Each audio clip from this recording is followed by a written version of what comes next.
Magandang araw, Malacanang Press Corps. Ipinag-utos ni Pangulong Ferdinand R. Marcos Jr.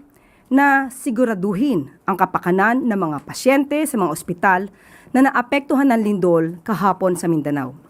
Sa isinagawang situation briefing kaninang umaga sa Malacanang, binigyan diin ng Pangulo na dapat unahing bisitahin ang mga ospital at maghanap ng mga lugar kung saan ligtas ang mga pasyente mula sa epekto ng lindol. Partikular na inutusan ng Pangulo ang DOH sa pangunguna ni Secretary Ted Herbosa at ang DPWH sa pangunguna ni Secretary Vince Dizon na magsagawa ng assessment sa lalong madaling panahon. Inutusan din ng Pangulo ang Department of Energy sa pangunguna ni Secretary Sharon Garin na bigyang prioridad ang supply ng kuryente sa mga pagamutan.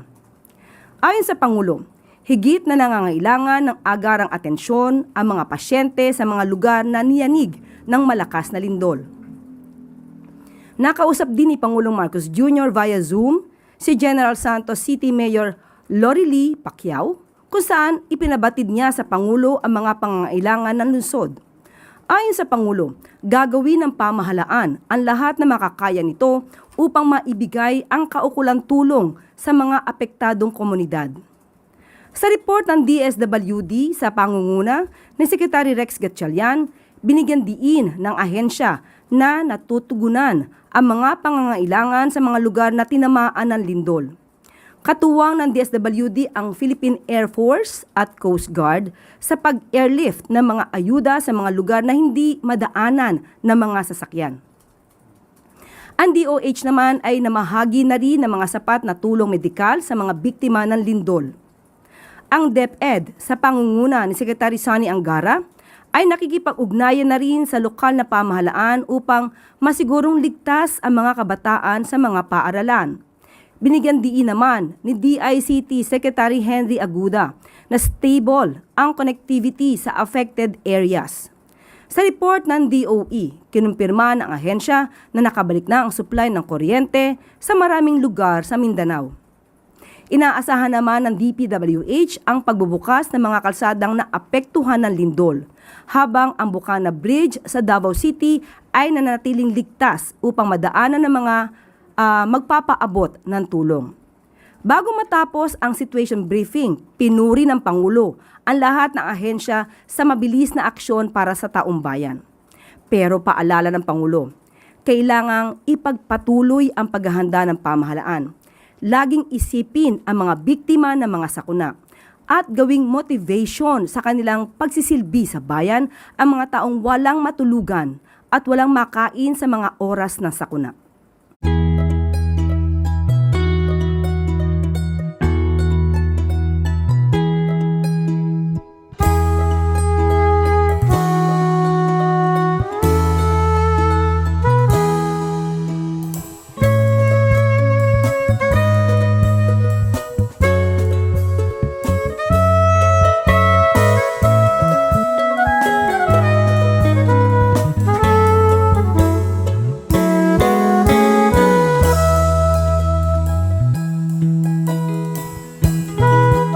At maaari po akong tumanggap ng inyong mga katanungan. Unang tanong mula kay Cathy Valente, The Manila Times. Yes, good morning, Yusek. Yusek, tanong lang namin kung may plano ba ang Pangulo to visit yung mga affected areas doon sa Mindanao? Meron po. Meron po. Hindi ko po maibibigay yung eksaktong araw, pero meron po siyang balak na pumunta. Naka-schedule po yan. Paano po daw, Yusek, yung mga people na wala pang mga matitirahan? Inaasikaso po ito ngayon. Nakita po natin kanina po sa meeting. Yan po ang inuna ng Pangulo na ang mga kababayan natin na walang matirahan ay maaari sila munang manatili sa evacuation centers at sa mga provided na tents na sinasabi po ng DSWD. So, hindi po ito pababayaan at nag-ulat din po ang DSWD na kahit po yung mga malalayong lugar at yung mga lugar na hindi po naaabot ng mga sasakyan natin sa ngayon dahil nasarahan po at nagkaroon ng landslide. Nagawan po nila ng paraan para maabot po ang mga kababayan natin at hindi po dapat mag-alala sa mga pagkain, no, sa mga food packs para makarating sa ating mga kababayan na naapektuhan ng lindol. Yan po ang ulat ni Secretary Rex Gatchalian sa Pangulo. Yung clarify lang namin if Secretary Bosa is already in the country. Kasi recently, parang nasa Geneva, Switzerland siya to attend an event. Opo, na kanina po ay nasa meeting po siya. The Zoom meeting. Pero nasa Mindanao na po.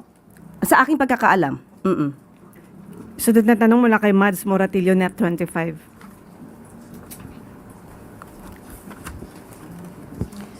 Hi ma'am, good afternoon po. Ma'am, maraming establishment yung gumuho after the 7.8 magnitude na lindol sa iba't ibang lugar sa Mindanao. Will the President order an investigation kapag maayos na po yung sitwasyon or malawak ang inspection po sa mga building nationwide para masiguro na lahat ay nakakasunod talaga sa building code? Thank you. Actually, hindi na po kailangan mag-utos ng Pangulo ngayon pa lamang po. Alam na po ng DPWH, alam na po ng mga engineers po natin kung ano ang dapat nilang gawin. Kailangan lang po asikasuhin yung mga kababayan natin ngayon na naapektuhan ng bagyo pero rather lindol. Pero hindi po ibig sabihin to na magpapakampante ang ating mga opisyal. Kailangan po talaga maimbestigahan yan kung may mga pagkukulang o ito lang ay dahil sa force majeure. Sunod na tanong mula kay Katrina Domingo, ABS-CBN. Undersecretary, may detalye na po ba nung requested special session na hihilingin ng Kongreso or ng Senate in particular to President Ferdinand Marcos Jr.? Sa ngayon po ay pina-finalize pa po pero ang gusto po ng Pangulo ay mauna ang Senado na magkasundo. Dahil kahit sabihin natin na mayroong hiling ang Pangulo para sa isang special session, kung sila mismo po ay hindi magkakasundo, mababaliwala po ang naisin ng Pangulo. Dapat ayusin po nila ang Senado para ito naman ay para sa taong bayan, hindi pang sarili. So unahin muna nilang maayos ang kanilang mga sigalot at ang kanilang mga issue sa Senado. Meaning, Undersecretary, kung mananatili po yung power gridlock in the Senate, hindi po magkakaroon ng special session? Katulad ng sinabi natin, kahit humiling ang Pangulo ng special session, kahit sa kanya manggaling ang special session, kung wala pong mangyayari dahil hindi po nagkakasundo ang mga senador sa Senado, mababaliwala po yan. Dapat unahin ng mga senador natin ngayon ang taumbayan, hindi ang sariling interes o ambisyon. Undersecretary, on a different matter, yesterday the Malacanang scorned the Davao City leadership for the dumping of garbage sa harap po ng DENR office. Will there be administrative sanctions or other disciplinary actions against Davao City Mayor Sebastian Duterte? Nakausap po mismo natin si Secretary John Vic Remulla ngayong araw dahil kasama po siya sa meeting kanina. Magkakaroon po ng malalimang pag-iimbestiga rito. Ano po yung possible penalties or disciplinary measures na maaring kaharapin ng isang local chief executive for violating the Solid Waste Management Act or other relevant laws? Nabanggit po ni Secretary John Vic, maaari pong mapag-usapan at matignan kung may negligence at kung mayroong paglabag sa environmental laws. So, pero ayaw natin pangunahan kung ano magiging action po dito ni Secretary John Vic Remulla, pero sinigurado po niya na magpapaimbestiga po siya. Last on my end, ma'am, sa not only case Mayor Duterte, kapag po ba may ganitong klaseng cases kahit sa ibang lugar, ano po yung penalty? Suspension po ba? Depende po kasi. Depende po sa gravity ng offense na kanila na-commit. So, sa lahat na po ng mga leader, no, sa LGUs, tandaan po natin, kayo po ay para sa taong bayan, hindi pansarili, hindi po dapat katamaran o pangsarili ang iniisip. Isipin niyo po ang inyong constituents. So sa lahat po na mag-aakto ng binabaliwala ang kanilang constituents o kanilang trabaho, dapat po sila maimbestigahan. Sunod na tanong mula kay Tristan Nadalo, Newswatch Plus. Hi, Yusek. Good afternoon po. In connection with the question sa special session po, with two senators claiming legitimacy in the Senate leadership issue, is Malacanang concerned that the country is approaching a constitutional crisis? I'm asking that because, yun po, no, kung magkaroon ng special session, sino po yung susundin ng palasyo, si Gatchalian or si Cayetano, kung parehas po sila mag-i-insist? Kung sa impeachment trial naman po, both sides are claiming sila rin ang magpe-preside sa impeachment trial. So, paano po yung ganitong estado? Sa mata po ng Malacanang, sa mata po ng ehekutibo, wala po tayo matatawag na constitutional crisis. Maliwanag po ang sinabi. Ang sinusuportahan po at ang nire-recognize na liderato ay ang liderato po ni Acting Senate President Sherwin Gatchalian. But if may attempt po na, let's say, harangin, yung pwede po bang mangyari yun, ma'am? Because magmamatigas sila na sa kanila dapat i-course through tong special session, for example. Kaya nga po dyan magkakaroon ng problema. Hindi sa parte ng ehekutibo, kundi sa parte ng Senado. So hindi po sila dapat nagkakaroon ng anumang gulo dyan. Kung sino po yun ni-recognize, dapat matanggap na po ng kabilang panig. Last question na lang po, ma'am. Yesterday, na-point out po yung inconsistencies sa testimonies ng 18 former bodyguards of former Congressman Zaldico. Isa po doon yung pagkawala ng pangalan ni Senator Loren Legarda doon sa listahan dahil daw po nagkamali. And even before yung previous hearing, na-point out yung mga dates and yung kay Congressman De Lima na hindi pa po siya kongresista. Sa ganito pong klaseng mga nakikitang inconsistencies, how does Malacanang characterize ito pong revelation ng 18 former bodyguards? Basura. Total, sabi naman nila, sila ay naghahakot ng basura. So, itong mga klase ng mga statements na to, na pinuna rin na bakit ang abogado nagsasalita at hindi yung 18 kargador or 18 maleta boys. Hindi po ito tatayo sa korte. Yung ganitong klase mga statements na pabago-bago, hindi po ito makakapasa sa masusing mga pag-aaral at pagsusuri ng korte. So, dito pa lamang po makikita na natin kung ano-anong klase ang mga kwento nila para makapanira lamang. Sunod na tanong mula kay Maricel Halili, TV5.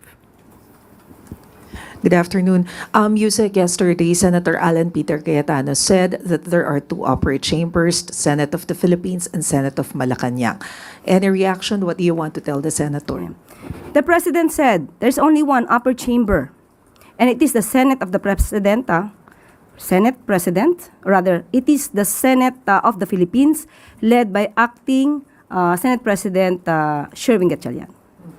And since mukhang nagmamatigas po talaga si Senator Cayetano, na siya pa rin yung Senate President, how do you see an end to this Senate gridlock? I understand the President mentioned before that he's studying legal options to put a remedy to this issue, but from the point of view of Malacanang, how will you put an end to this gridlock?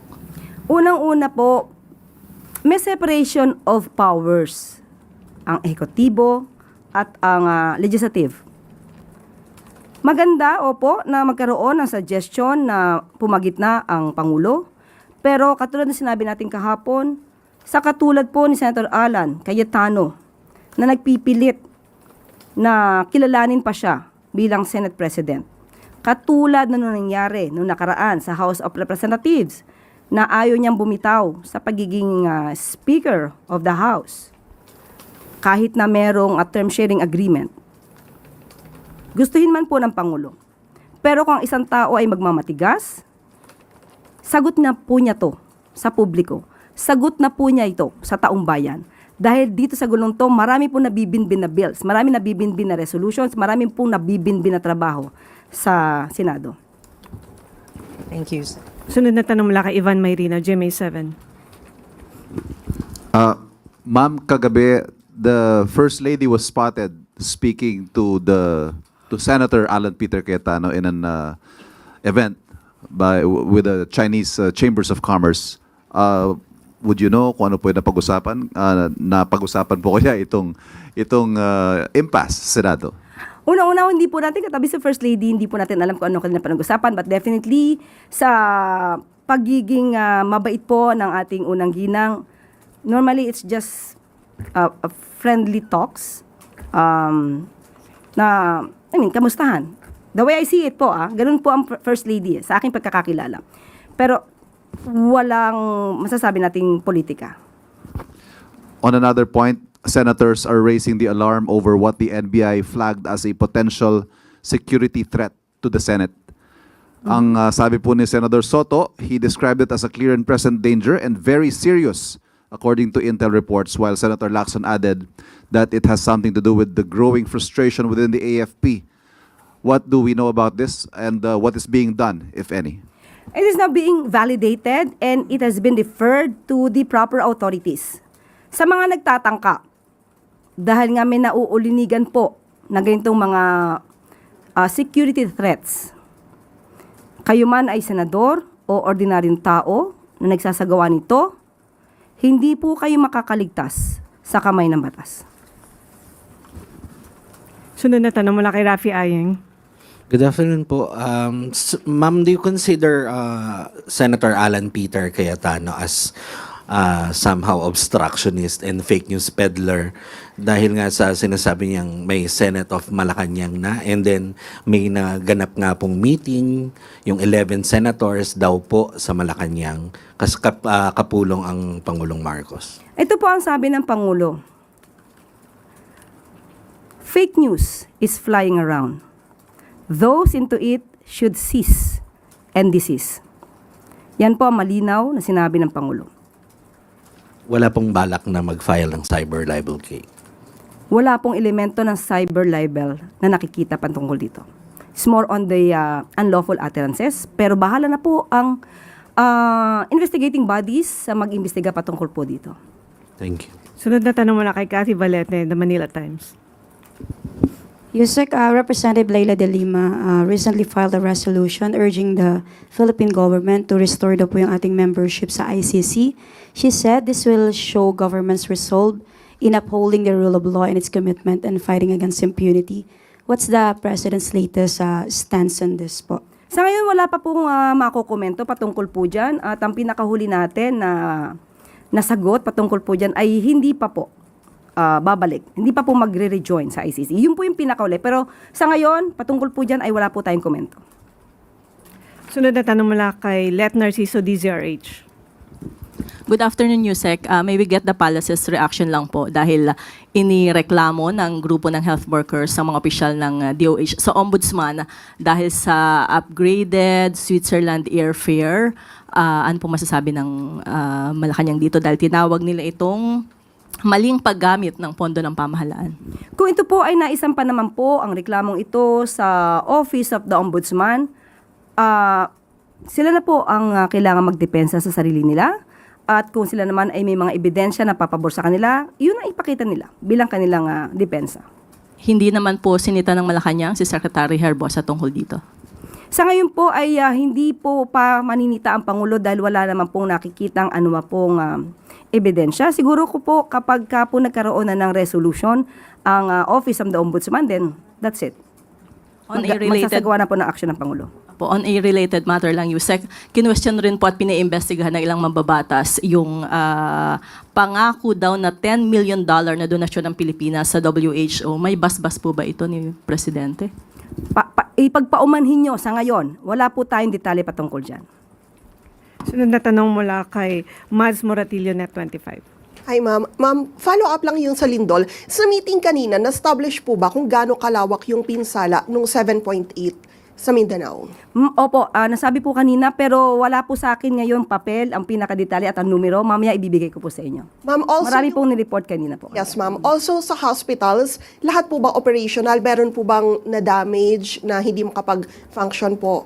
Meron pong mga ospital na yung iba ay ayaw pang tuluyan ng mga pasyente dahil iba yung mga cracks. Kaya po pinapacheck, pinapamadali po ito ng DOH at sa mga engineers po natin, structural engineers, para makita po kung yung lawak ng danyos ay safe pa ba na tuluyan o hindi. So pinamamadali po ito agad ng Pangulo. Thank you, ma'am.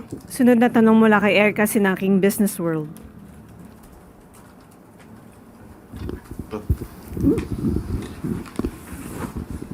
Good afternoon po, Yusek. The World Bank said that nearly 3 in 10 Filipinos are still at risk of falling into poverty.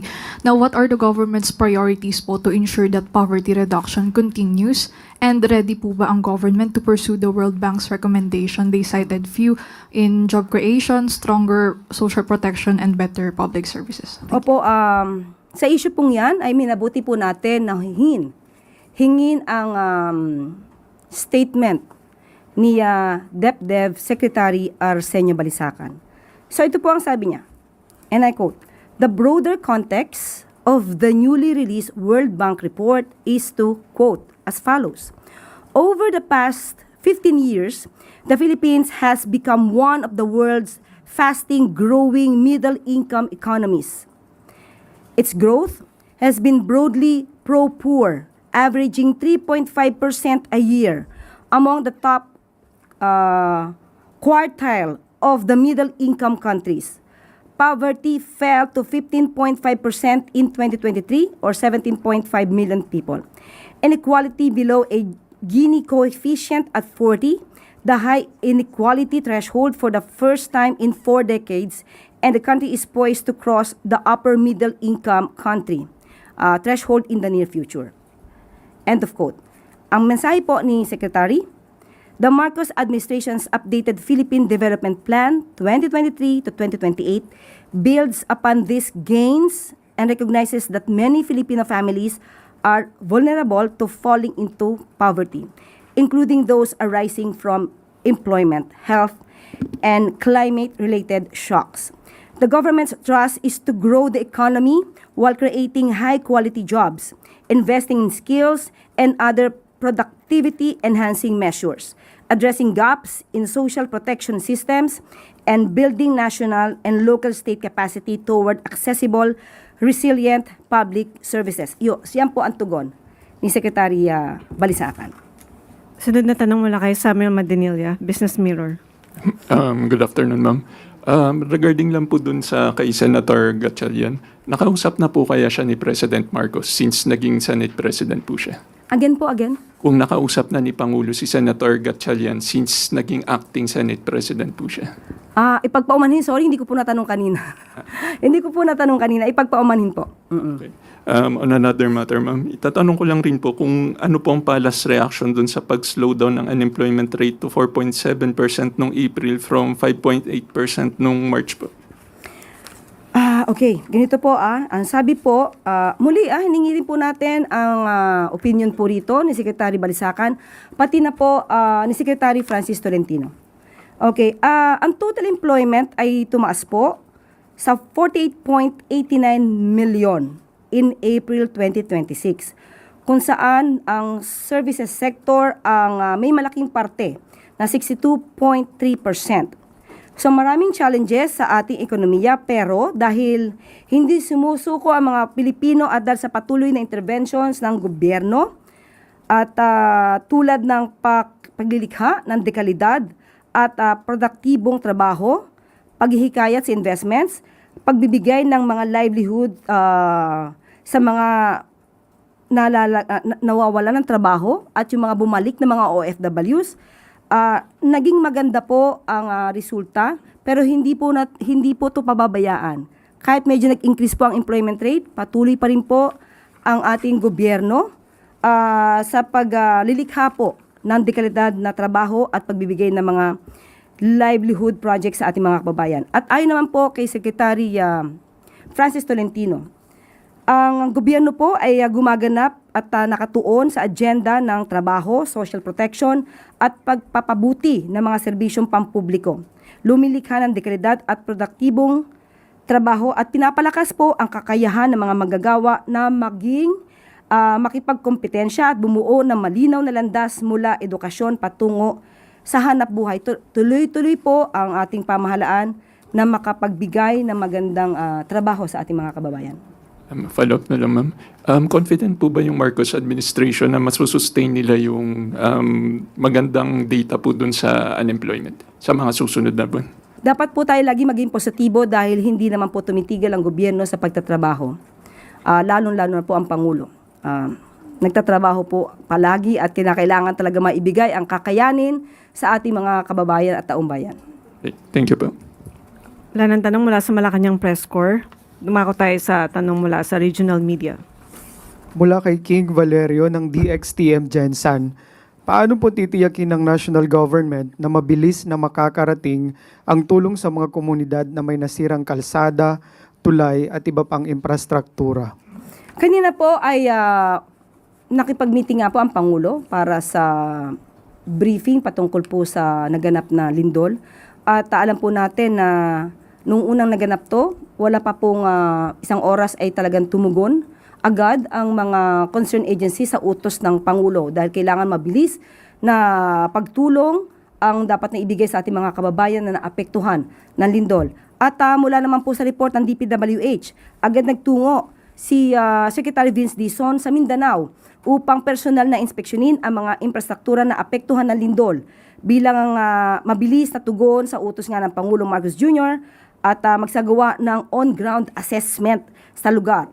Kabilang sa mga critical infrastructure na pinuntahan ni Secretary ay ang Buwayan Bridge na agad pinabuksan matapos ma-report na ligtas itong daanan ng mga motorista at walang structural damage na nakita sa tulay maliban sa uneven pavement at minor settlement ng lupa. So pinapaayos na rin ng kalihim ang mga nakitang sira sa tulay. So marami pa pong napuntahan si Secretary Vince Dizon at ang isa po sa pinakamagandang na i-report nga po maliban po sa pag-a-assess ng mga buildings na maaari na apektuhan ng lindol ay ang mabilis na pagtugon ng DSWD sa ating mga kababayan na dapat ay hindi makaranas ng gutom. Basta po marating ka agad ang mga lugar, maiwasan po yung landslide, kaya po hiningi na po ang utos, hiningi na po ang tulong ng Air Force at ng Coast Guard para po madala agad itong mga ating mga food packs sa mga lugar na hindi maabot kaagad. Wala na pong mga katanungan. Balik sa iyo, Yusek Claire. Maraming salamat. Para magbigay ng dagdag oportunidad sa mga mag-aaral at lingkod bayan, tambalan ng Department of Labor and Employment at pamantasan ng lungsod ng Maynila, kasado na. Alinsunod sa hangarin ni Pangulong Ferdinand R. Marcos Jr. na palakasin ang workforce ng bansa, kahapon June 8 ay pinangunahan ni Labor and Employment Secretary Francis Tolentino ang paglagda sa Memorandum of Understanding kasama ang pamunuan ng pamantasan ng lungsod ng Maynila.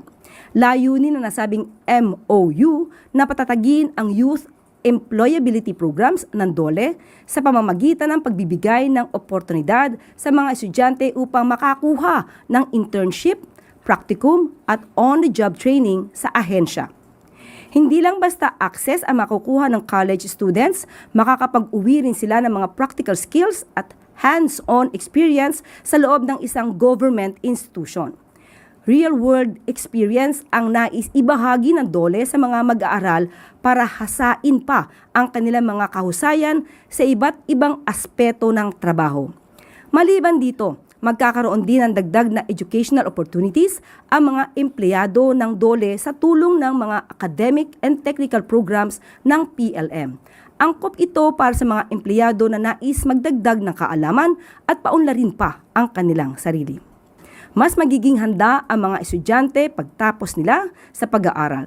Darami pa ang mga mahusay na maglilingkod sa bayan.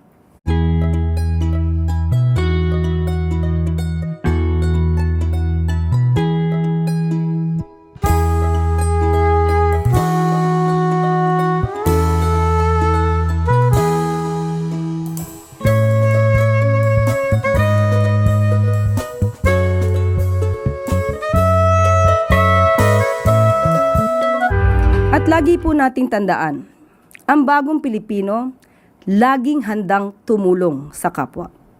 At dito na po nagtatapos ang ating press briefing. Magandang araw para sa bagong Pilipinas.